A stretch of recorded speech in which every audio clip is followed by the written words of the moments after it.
Hey, welcome back to another episode of the Fast Lane with Greg Keel. And I'm here with a super exciting pair of individuals who run this awesome company, Chekout. And they do some really cool stuff we're going to talk about. I'll give the floor to them. Tell us about yourselves, tell us about your company, and why you're going to change the world. Yeah, thank you so much, Greg, for having us on the show. My name is Anisha Bendari. I'm the CEO and co-founder of Checkout AI. And what we do is we drive pre-sales and we give customer intelligence back to CPG merchants. So we're mainly in the e-commerce space. In addition to this vertical, we are also working closely with vocational trade schools to help with hiring equity and workers' equity across the country. Namit? Yeah. Hi, Greg, and hi, Anisha. Thanks a lot, Greg, for having us here. I'm Namit. I'm the CTO and co-founder at Checkout. Like Anisha mentioned, we have two primary verticals, being the trade school and the CPG space. But for the consumers and the viewers, if they're listening to us, imagine like if you have ever tried to purchase a beauty product item, it could be hair care, it could be any general need, and you have been met with a lot of research that you had to do by yourself and have to understand like why is a certain product good for you. That's primarily the main problem that we're trying to solve on the customer side, is helping you digest a lot of that R&D in a more comprehensible manner and give you product recommendations. And for our customers, the brands themselves, we offer analytics into what are these questions that our customers are asking, but you do not know at the moment. And we're kind of helping bridge that gap between customers and eventual users of the products. Nice. So what was your development journey like? How'd you come up with this? And then how did you two get together on this project? Yeah, so the first part of the question, how did Namit and I meet? So I was originally a Georgia Tech alum, and I was part of an alumni association. And Namit had enrolled at Georgia Tech as a master's in HCI. And so it came through one of the alumni mentoring networks. So we met when before he had enrolled and started his program. And so I was mentoring him along the way because we were both alumni from Georgia Tech. And I saw his conviction to design and build incredible products and systems. And then we had started this company 2 years ago, and we were looking for a co-founder, and he was on board from day one. So Yeah. yeah. Nice. So you kind of got that background, and where did this idea for this company come from? Was it personal experience? Was it random noticing things out in the world? How did you envision this and start working on it? Yeah, so it was twofold. I would say it comes from my personal experience as a consumer of all the things and just going down rabbit holes of trying to find the best reviewed products or the best products for my skin or my hair, and noticing that there's fitness trackers with macro ingredients, and fitness trackers give the consumer a understanding of what they're eating, what their diet is, what their daily metrics are. But we weren't really doing that for things that we're buying. Materials used are things that we're purchasing exactly what my needs are. And so I wanted to personalize shopping. And as somebody who has spent many, many years in the CPG space, not necessarily working, but definitely buying in the CPG space, noticing that there just wasn't good personalized shopping. Yeah. I, on the other hand, I usually did not used to buy products mainly because of two main bottlenecks. One, I wouldn't really know where to begin, and I felt that there was so much information for me to understand. And second, I had no way of tracking like what actually worked for me in the past. So as a deterrent, I'm like, okay, I've been in school for 4 years before, then worked for a year, and then was back in school. So kind of during that period, I just didn't have the time and neither the bandwidth to kind of do my own research. So yeah, just two main factors like time and research. And I think being a student also like you're being more wary of like how you're spending your time and money as well. So I think because of those factors, I wouldn't necessarily buy anything. So in the least, like what we're trying to tackle is the research portion in which we're at least able to kind of give you the insights right away as a customer. And funny anecdote is like it was from observational study as well, because like when me and Nisha met, like we both had pimples on our faces, and that's where like the conversation kind of began. Like we were like, okay, wow, we're pimple twins, and it's funny that I don't buy anything and I still have it, and she was buying a lot and she still had it. So it kind of showed that both the extreme ends of the spectrum, people are still unhappy and not seeing results. So what is a dialogue that we can have here? And I think for that, conversation agents seem like the way to go. Yeah, it makes total sense. And so you started a couple years ago working on this project. What was the development process like? How did you go about going from idea to what you have now? So I believe like initially when we began, considering my background in HCI, I jumped straight into Figma first thing. The vision was to kind of create a marketplace where you can come in and be recommended different products from different brands. Um, that way, we would have kind of been a one-stop shop for everyone, and we ended up creating like a mobile app design in the least. It took us like maybe a few weeks to kind of get that done. But soon we realized that even when we were to build out an application, like a mobile application ourselves, it's going to be an uphill task to acquire new customers because not only will we be competing with Walmart and Amazon for the prices, but also the logistics and the actual the pipeline that exists underneath the hood between all these big behemoths. Um, and not to mention like all the social media push that we would have to do, and then also to retain the customers. So as a nascent company, it didn't make sense at the moment. So what we instead ended up doing was to build out like still build out the custom agent that would do the recommendation, but rather do a more localized study with a single brand. So we talked with a couple of brands. Honestly, it was mainly Anisha that like helped us get them. But for the development, I remember like when we started off on with Noel, the co-founder was or the founder Christine was she was very welcoming, and she has a PhD in I forget exactly, but like the chemical engineering portion. So it's like to beyond my understanding, but she was kind enough to take out time to really showcase like how do different hair types require different factors that would require in recommendation, and how has she envisioned the product line herself. So I essentially just did the research with her on her product line and also on like the hair care stuff to kind of build that recommendation algorithm within the agent itself. Um, and then we connected it to existing conversational tools and implemented that on Shopify. So I think during the early stages, there were a lot of bottlenecks when it came to kind of implementing it, to get around Shopify's uh, front end stuff, also to make sure the recommendation system works, also to make sure that depending on the question that you are, it can recommend you new questions. So kind of building that context around where the user is, um, what the knowledge base is, and also eventually what the recommendation needs to look like. So kind of encompassing all of that, I think, is at least how the development began. But since then, there's been a lot more changes. But yeah, happy to Yeah. go more into that. We have gone and probably consulted, done a deep market research in New York, and spoken to many brands and many companies, had early pilot adopters. Then we went on to building and reiterating and building and reiterating. And then we decided on building an AI builder, which is our current state, which enables any merchant to come onto our website and build an AI chatbot.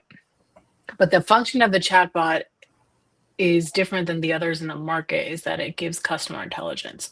So we give a dashboard back to our customers with data they don't otherwise have.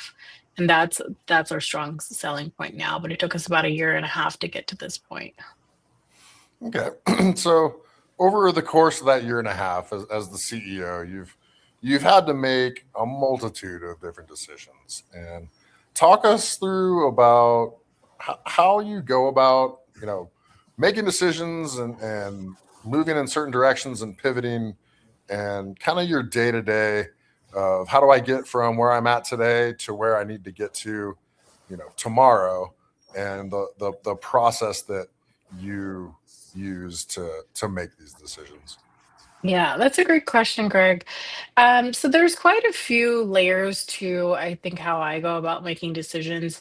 Sometimes I will look at the data that I have in front of me and see, like, if it's productivity related decisions.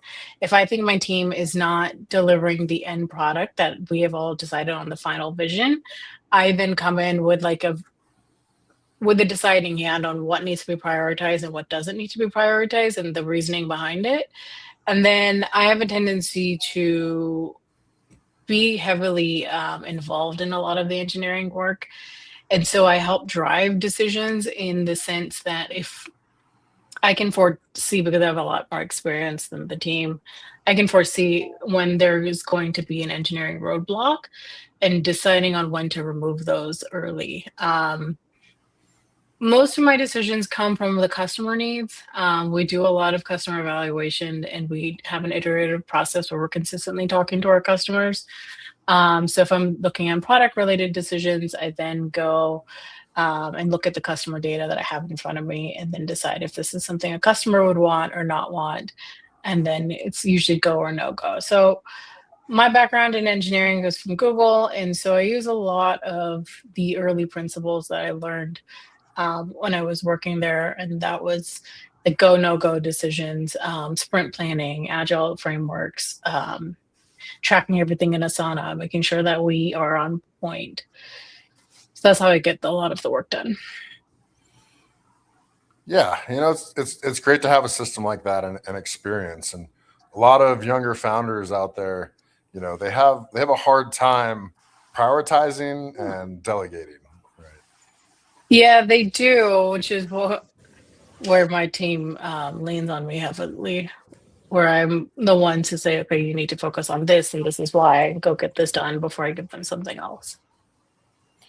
So. Yeah, definitely. And so you guys have launched. Where are you guys at in your customer acquisition? Have you guys gotten enough to sustain the company yet? Are you still growing? Where are you at on this process? So we are Mhm. still growing rapidly. We're getting about a new customer a week. We're about to launch a bigger marketing campaign in a few weeks, and we are definitely not revenue positive, but we are looking for investment right now because we're growing pretty quickly, and our server costs are pretty high. Our infrastructure is not cheap.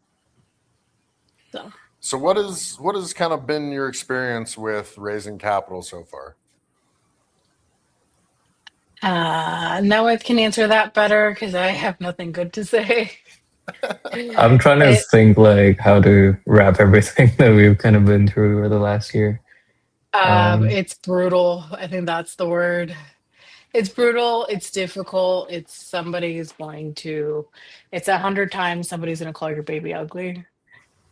And you're going to have to defend why your baby's not ugly. And then I've been on both sides of it. So I have a tendency to very quickly, now I can attest to when I can tell when an investor is BS,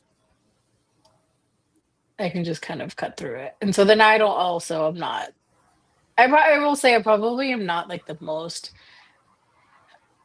when I go to investor meetings, it's never been really all that great because I can tell they're asking me questions they know nothing about. Most of the time, without even looking through my presentation, they'll be like, "Well, this is consumer heavy. We're not interested." But the world is run on capitalism and consumerism. I get a new customer a week. We are a B to B to C company, but to them, it's like, "Well, if it's Shopify, we're not interested." So then, why am I here? But now let's go ahead. Um, yeah, I think like I started to think more in terms of whenever somebody were to call the baby ugly, I go more into like the technicalities. Like, okay, sure, maybe at the moment the baby's gonna go through puberty, and you never know, it may hit like a truck. And there are signs that it will hit like a truck because we have the credentials, we have the passion to kind of push this through. We're seeing uptake in the number of customers we're gaining every week. The users are happy. We have the conversation logs to show that, and we have the conversions in the terms of products that people are buying. So things are moving along. So I think like, but to get to this point, I think we had to kind of listen more attunely to what the investors must have been saying in the past. For example, like even when we had a few clients under our belt, most of the time the investors, they would come in, be like, sure, we're not on the consumer space, but like if you can scale it a lot faster, maybe there's something that we can do. Or if you find somebody to kind of have a lead check, we'll support like the remaining portion of it. So they've been showing interest, but that was like their polite way of saying no in certain ways. Like that's how it kind of rolls in the VC conversations, from what I've gathered. But their point on like whether we were able to scale fast or not was, I think, a valid one at that moment, which was like a few months ago, and we took that to heart. And since then, we've built out our custom builder in which you can come in, customize your agent, kind of don it in your own brand's personality. And beyond that, you can customize it all the stylistic ways, and also make it sound like however you want it to sound. So I think just listening to both the users, in this case, the direct consumers that are buying products, on what they want to hear from the agent, and also by listening to the customers that we have, the brands themselves, what they believe their clients want to hear, and also the investors in this case. Like, okay, what is our way to kind of get to a lot more customers? So I think piggybacking off of everybody's reviews, I think, has been instrumental in us building it to the point that we have. But to Anisha's point, yeah, it has been a long road to get to here. And I think And the main take. Go ahead. Go ahead. No, go I was just gonna say, yeah, the main takeaway is like, yeah, just to be persistent, because like some things are working, and just to be mindful of what's not, and kind of keep chugging along. Yeah. And the biggest thing is that investors are not going to make or break your company. You're going to make or break your company. As a founding team, Namit and I are the ones that are going to do the work. The investor is going to give a check and then come in for a quarterly meeting. And they know that. So for us, it's like the conviction of that we're getting this far. And every day we've made progress in the day before, especially from when we started. And so we know this as a team that we're going to make something big out of this because it's growing. And I do see a difference in investors in New York and investors in the Bay Area. They're a little more sophisticated with their questions. They get the bigger picture a little bit better, and they can see our team's value. New York investors are consistently late stage investors. They won't come in early. They don't understand and cannot identify a company if it's going to be successful early. But I do see a little bit more investor and VC traction on the West Coast than I do in New York. New York is better for us for customers, though, to get our customers, but it's not, from an investor perspective, it's probably not the right place for us to be. Yeah, that makes total sense, and these different areas of the country, the types of people that live there are different, and especially out west. I'm from California. I grew up in Southern California, but I spent a lot of time in the Bay Area, and that's just where the tech company investors are. I mean, the Silicon Valley is the epicenter of what's going on, and it's expanded a little bit to Austin and a little bit of Boulder and Seattle, but in general, the people that have invested in your types of companies, I mean, that's where they're at, right? And it's so let's jump a little away from the investor and let's talk about your customer, because I'm sure the founders at home looking at their own companies, they love to hear about how do these emerging and successful founders, how do they think about their customers? Are they customer driven? What is the day in the life of a customer whose customer is using your product? What does that end user feel and change about their life because of you? I will say that for most of our clients, the ones that do end up seeing the more benefit from our systems are the ones that are more invested into their own customers, because it is, at the end of the day, it is a customer experience tool.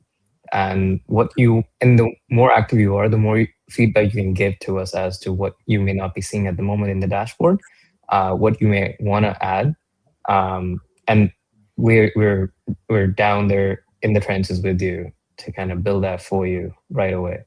And I think our dedication towards the people that are dedicated to their customer does show off with them converting their sales, and in turn building up retention. So one of the things that the builder and the agents themselves do a lot better is that it can remember, if somebody were not to delete their cookies, is that they will remember the previous sessions, and it can kind of give you recommendations based on like the past products that you've been recommended and or you've purchased. So not only if you were to share any details about, so a lot of brands, for example, they may do email marketing. They will ask you to kind of enter your email and or name. If you choose to share that within the chat itself, not only do we have linkage to their existing CRM system, but the agent itself also remembers that, in the fact that it remembers the products that you were recommended and kind of can suggest more on top of that. So I think being mindful of not only just selling it to the customer, but also identifying like what the need may be of the hour, I think that goes to show like the sales strategy is working from our customer side. I'm trying to remember another thing that a lot of our customers that are really invested in their end customers have been, is that they would they would comb through Instagram comments themselves, for example, and they would reply them like manually. Like another one of our client, he replied to all the emails himself over the Christmas time, and if they were unable to kind of get to them, he would actually sit down, write the email saying, sorry, it's going to be delayed. I know you wanted this for Christmas, but it's going to be delayed. So here's a token of our just gratitude and also saying sorry. So these kind of personable gestures, not only by founders that are invested themselves, I think goes on to show how much they care. And in turn, we are helping them know more about their own customers, and hence they can go out and display how they're caring more. I love our customers. Our customers are the most fun and interesting group of people that we have. A lot of them are early stage founders just like us. And they have stories. Some of them are family run businesses. Some of them are medium sized to multi-million-dollar businesses, but they're also passionate about what they're providing. So we have hair care, skincare, t-shirt brands.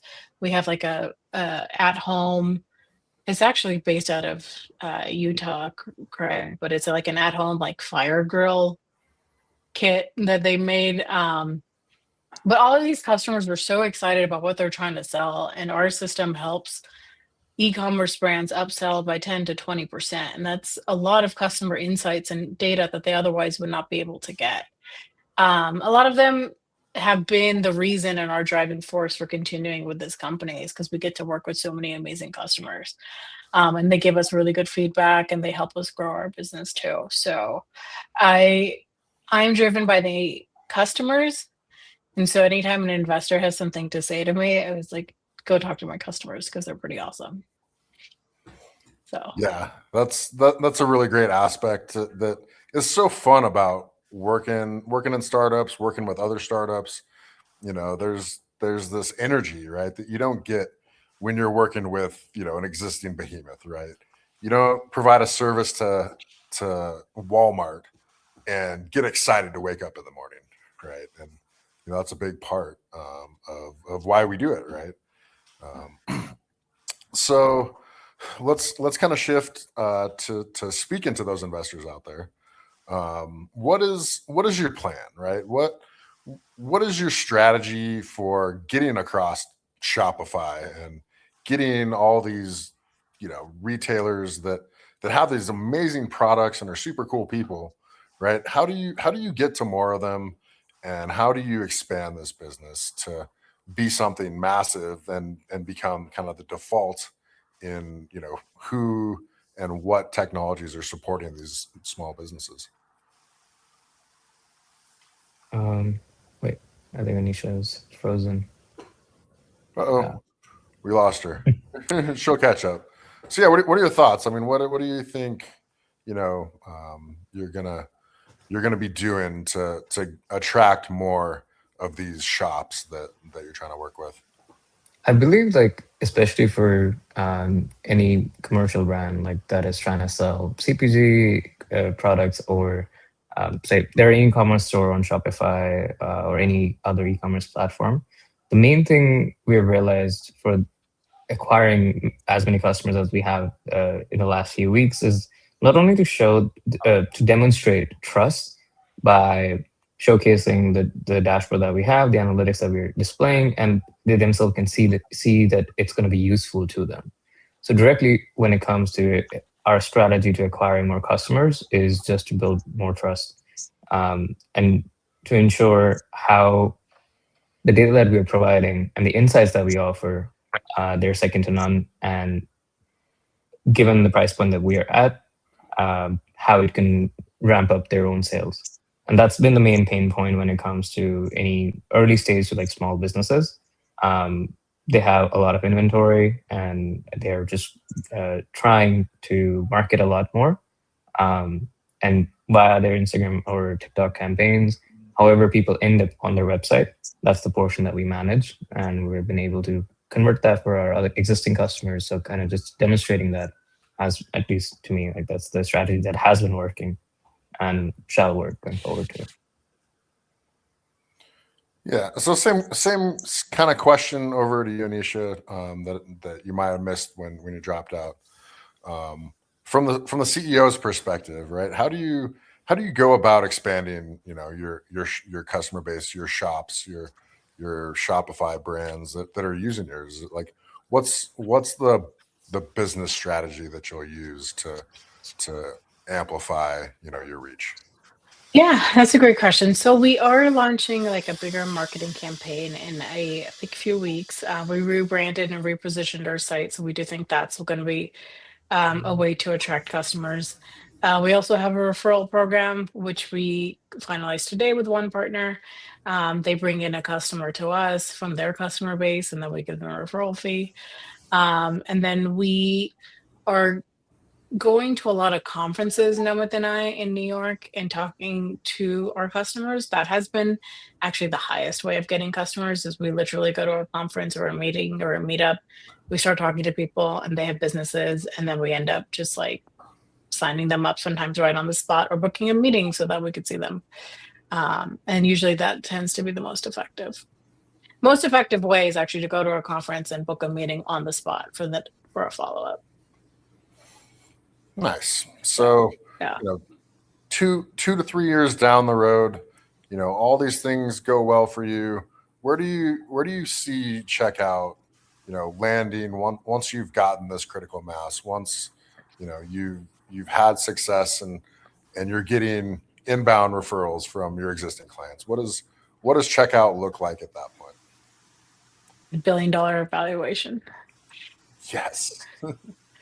Multi-billion-dollar evaluation. I think what I would like to see it be is a facilitator between multiple otherwise siloed shops.